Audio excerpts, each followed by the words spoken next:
Blink Publishing presents Hell is Round the Corner, written by Tricky and read by Kirris, Riviere. Other characters read by Gavin, Osborn and Lucy Price-Lewis. Note to the reader. We got other people talking in this book apart from me, because it's just better. It's unconventional for an autobiography, I know, but that's all right. It's just how I wanted it. Some of what follows in these pages people might not believe if I say it. I'm sure when some people do autobiographies, they dramatize things, they exaggerate stuff. So some of the stories, if I told them, might sound like exaggeration. Like, he's not serious. That didn't happen.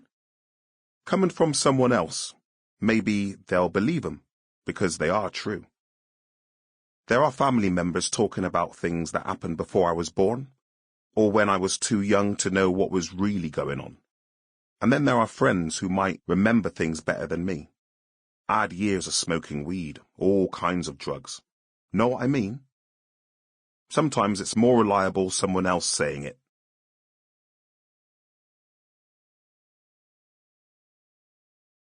Chapter 1. 13 Padstow Road. My first memory is seeing my mum in a coffin. When I was 4 years old. In those days, when somebody died, you had a coffin at home for a week or two, so all the family could come and say their goodbyes before they buried the person. When you're that young, you don't really understand what's going on. Obviously, I could see a lot of people were sad, family members coming into the house crying and stuff, so I knew it wasn't good. She'd committed suicide, and I didn't understand that either. They put the coffin in the room opposite mine, so I would go and stand on a chair and look inside when everyone was asleep. The coffin was kept open, and the body was right there. I didn't feel anything.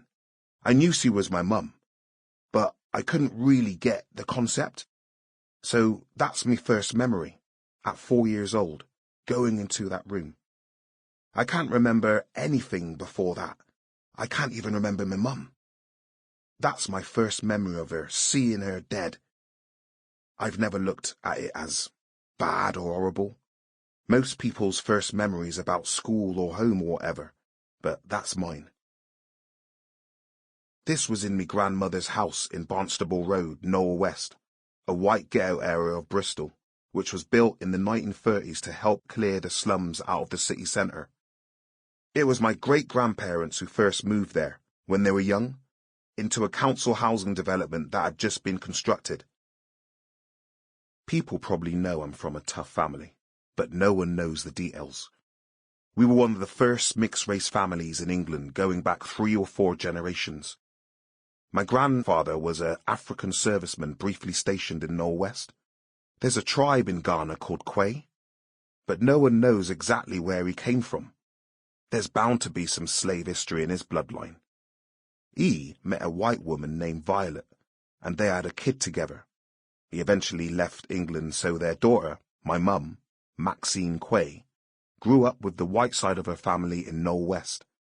Even though she was mixed race, culturally she was very white. And given the area she grew up in, you would have thought she had gone on to marry a white guy. Instead, she got together with a Jamaican man called Roy Thors, and had me. I don't know for sure how they met. Roy was in London first before he moved to Bristol, and his dad had a sound system, one of the best-known sound systems in England, called Tarzan the High Priest. My dad didn't come here and become anglicised. He was still very Jamaican, and kept up with the Jamaican traditions with the food he ate, and he even ran a dominoes team that played around England. The first Jamaican me mum probably got to know well was me dad. They used to go to the same clubs like the Bamboo Club in St. Paul's, the Black Ghetto of Bristol, which was a very popular place for music with all locals, not just black people. So I like to think they met there. They never got married, but when I was born on the 27th of January 1968, my mum got him to give me his last name.